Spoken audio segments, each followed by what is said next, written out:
It started like any other day. A routine call, a routine stop, a routine procedure. That's what the officer said. That's what the report said. That's what everyone repeated. Except the camera. The camera didn't lie. The camera didn't follow the story. The camera showed what happened. And what happened wasn't routine. The call came in at 2:14 p.m. A man, walking, alone, in a neighborhood that was always watched. The officer arrived, a uniform, a badge, a radio crackle, a sense of power. He approached, slow, controlled, confident, like he owned the moment, like he owned the street, like he owned the life. The man stood still, hands visible, no weapon, no threat, no reason for the violence that was about to unfold. The officer spoke, short, cold, demanding. The man answered, calm, respectful. Then, the officer's tone changed. A shift. A decision. A choice. That would ruin everything. The officer called it procedure. He called it routine. He called it standard. He called it a job. The body camera didn't call it anything. It just recorded. And it recorded everything. The struggle, the words, the silence, the fear. The moment the man stopped moving. The moment the world changed. The officer stood over him, breathing heavy, hands shaking, a look of relief, a look of triumph, a look of someone who knew he would never be held accountable. He turned off the camera. He said he was done. He said he followed protocol. He said the man resisted. He said it was necessary. He said it was procedure. But the camera was still recording. Not on purpose, not by choice. It was still recording because someone had forgotten to turn it off.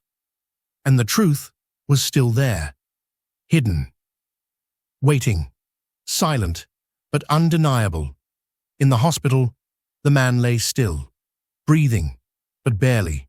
His family arrived, rushing, sobbing, a mother, a sister, a brother. They didn't understand. They didn't understand how a routine stop could become this. They didn't understand how a life could end in minutes. They didn't understand how a system could protect a man like that. The officer sat in a room, calm, collected, a professional, a man who knew the story was already written. He was safe. He was protected. He was untouchable. He smiled. He didn't think anyone would find the camera. He didn't think anyone would see the truth. He didn't think the truth could survive the system. But the truth always finds a way, even when people try to erase it, even when people call it procedure, even when people call it necessary, even when people call it justice. And the camera was still recording. The body camera was meant to be turned off. It was supposed to be a closed case. It was supposed to disappear. It was supposed to vanish into the system. But it didn't. It was still there. The footage was still there. It waited in the hard drive.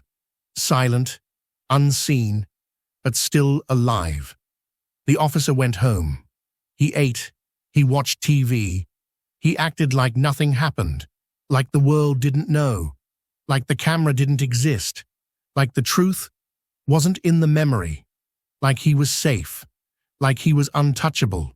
He didn't know the camera was still recording. He didn't know the system had a flaw, a tiny flaw, a mistake, a human error. Somewhere else, someone was watching. Not a detective, not a journalist, not a lawyer, just a tech guy, a regular guy. A man who had been working in the police IT department for years. He was tired. He was exhausted. He was fed up. He had seen too many cases, too many lies, too many procedures. He didn't want to be the hero. He didn't want to be involved. But the footage landed on his screen. He couldn't unsee it. He couldn't ignore it. He didn't know what to do. But he knew this was wrong. He knew it was not a mistake. He knew it was deliberate. He watched the video again, and again, and again. Each time the truth hit harder. Each time the injustice grew heavier. Each time the silence grew louder. He realized the officer had done more than procedure. He realized the officer had broken the rules. He realized the officer had broken the law. He realized the officer had broken a life. The tech guy didn't go to the press. He didn't go to his boss. He didn't go to the system. He went to a private place, a safe place. He copied the footage. He hid it. He waited. He knew this was bigger than him. He knew this was bigger than the system. He knew the truth would be dangerous. The officer returned to work.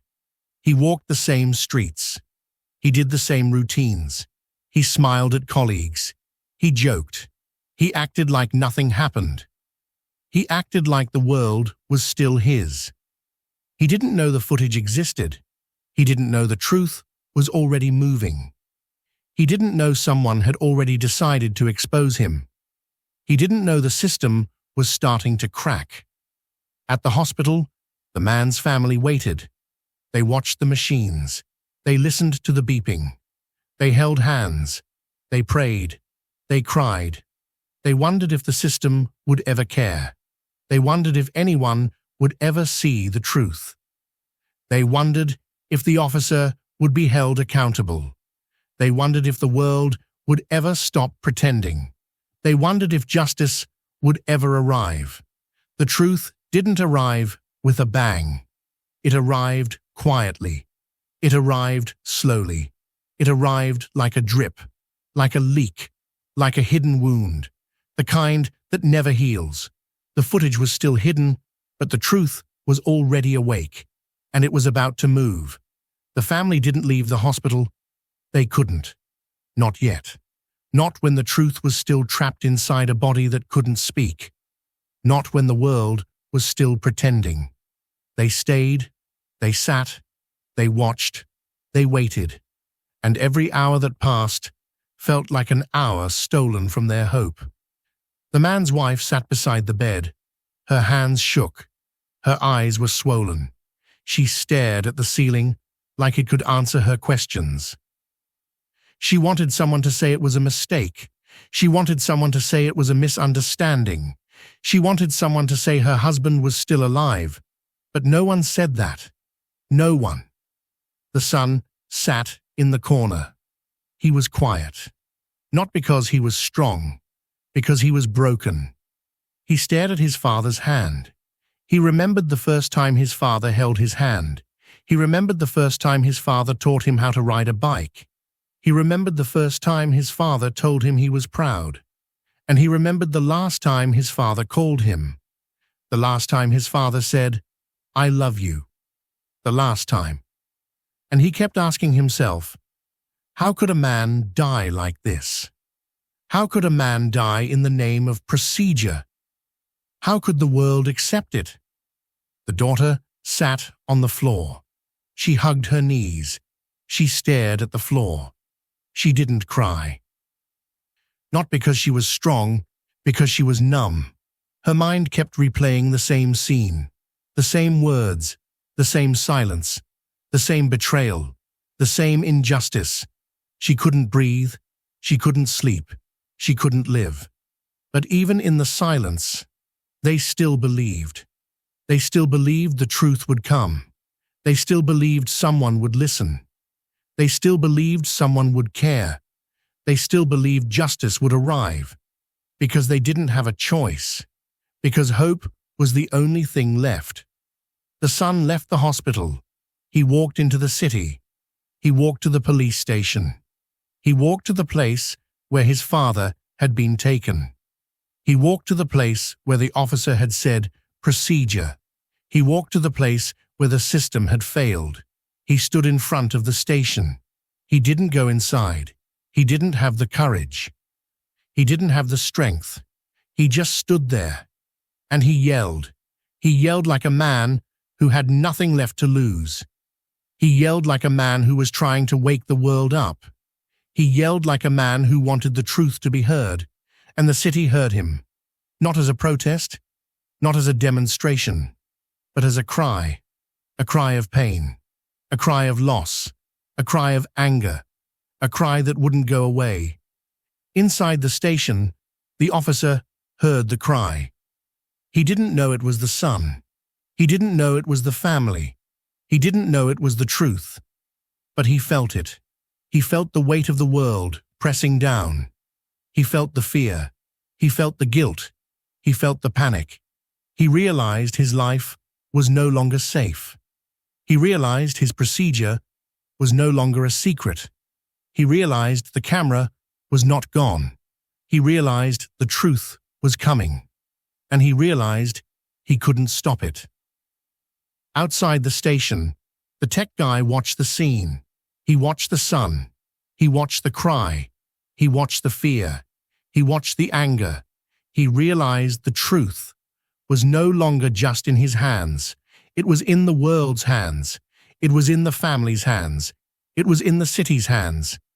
And he knew he had to act. He walked into the station. He walked to the front desk. He said the words he had never wanted to say. He said the words that would change everything. "I have the footage." Silence. A silence so heavy, it felt like a storm. The officer froze. The family's cry turned into a whisper. The city held its breath. And the truth finally started moving. The tech guy didn't wait for permission. He didn't ask for approval. He didn't care about consequences. He only cared about the truth. He carried the footage like it was a fragile secret. Like it was a weapon. Like it was a last hope. He walked into the room where the officer was. He placed a small device on the table. The officer looked at him. His eyes were cold, but his hands were shaking. The tech guy pressed play. The screen lit up.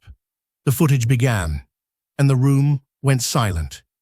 The first thing everyone saw was the procedure. The officer speaking. The man being restrained. The struggle, the shouting, the panic. The way the officer's voice changed. The way he sounded more like a predator than a protector. And then, the moment the officer pushed too hard. The moment the man fell. The moment he hit the ground. The moment he stopped moving. The moment the officer said nothing. The moment the camera caught everything. The footage didn't lie. It couldn't. It didn't hide the truth. It didn't edit the story. It didn't erase the pain. It showed exactly what happened. The officer's face changed. His jaw tightened. His eyes widened. He stared at the screen like he was seeing his life fall apart. The tech guy didn't move. He didn't blink. He didn't look away. He watched the officer crumble. Outside the room, the son was waiting. He didn't know the footage was playing. He didn't know the truth was being revealed. He didn't know justice was coming. But he felt it. He felt something change in the air. He felt the city shift. He felt the world moving. And he waited. Inside the room, the officer reached for the device. He tried to turn it off. He tried to stop the truth. He tried to hide. But the tech guy held it firmly. He said a sentence that felt like a final blow. "This is going public." The officer's face went pale. He said, "You can't do that." The tech guy looked at him. He said, "I already did." The footage had already been copied. It had already been sent. It had already been shared. And the world was watching. The family's phones started buzzing.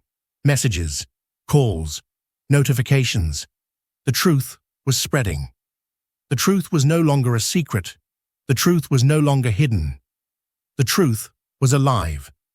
The son watched the phone. He saw the video. He saw his father's last moments. He saw the officer's cruelty. He saw the truth. And he felt something inside him change. He felt rage. He felt pain. He felt relief. He felt the weight of years lifting. Because now, the world could see. Now, the world could know. Now, the world could judge. The officer was arrested. Not because the hospital said so. Not because the record said so, not because the system said so, because the world said so, because the people said so, because the truth said so. The officer's lawyer tried to protect him. The police tried to cover him. The system tried to save him. But the footage was stronger.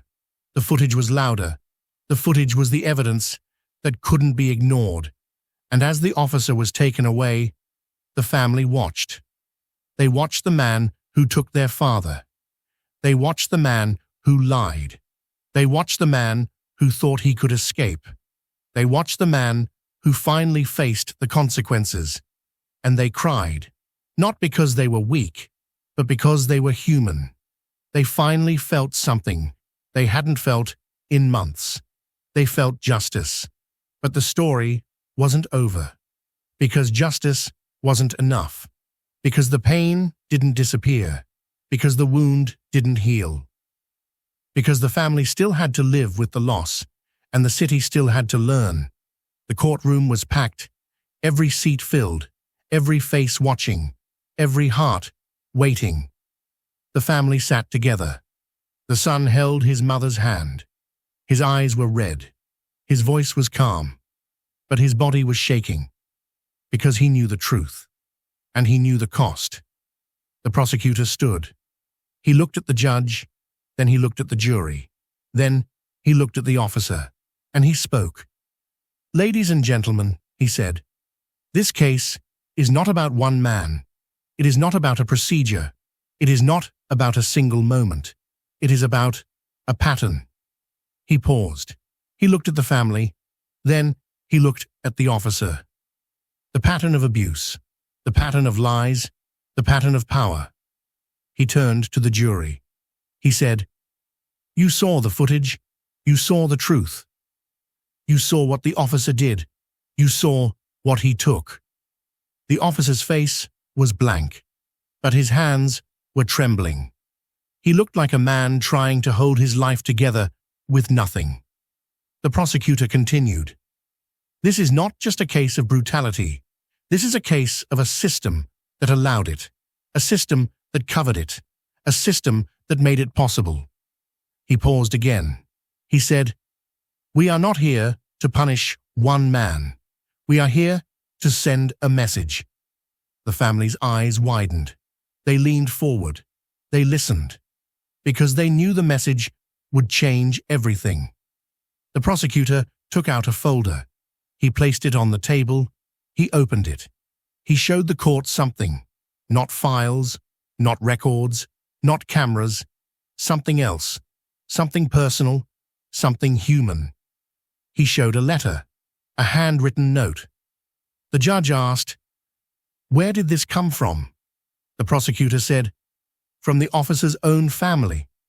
The courtroom gasped. The officer's face tightened. He looked away. He looked like a man trying to hide from his own life. The prosecutor read the letter, and the words shook the room. "You told me you were protecting people. You told me you were doing the right thing. But you weren't. You were hurting them. You were hiding behind a badge. I don't know who you are anymore. I am ashamed of you. I am done." The letter was from the officer's sister, a sister who had seen the truth, a sister who couldn't stay silent, a sister who chose to speak. The courtroom went silent. The officer's face turned pale. He looked like a man who had been stripped of his identity, because the truth had taken it. The prosecutor continued, "This is not just about what happened in that room. This is about who he is, and who he has always been." He looked at the officer. He said, "The truth always finds a way." The jury deliberated. Hours passed. Minutes felt like years. The family waited. The son looked at the door. The mother stared at the floor. Their hearts were heavy. Their minds were numb. Finally, the jury returned. The judge asked, "Has the jury reached a verdict?" The foreman stood. He looked at the judge. He looked at the officer. He looked at the family. And he spoke. "We have," he said. The room held its breath. The officer's hands clenched. The family held their breath. The world held its breath. The foreman said, "We find the defendant guilty." The courtroom erupted. The family cried. The mother screamed. The son collapsed. The officer stared blankly. His world collapsed because the truth had won.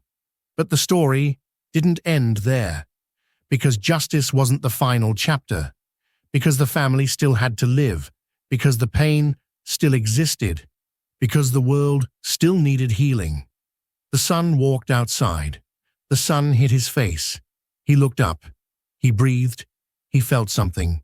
Not joy, not relief, but peace. A peace that came from knowing the truth was finally heard. He looked at his mother.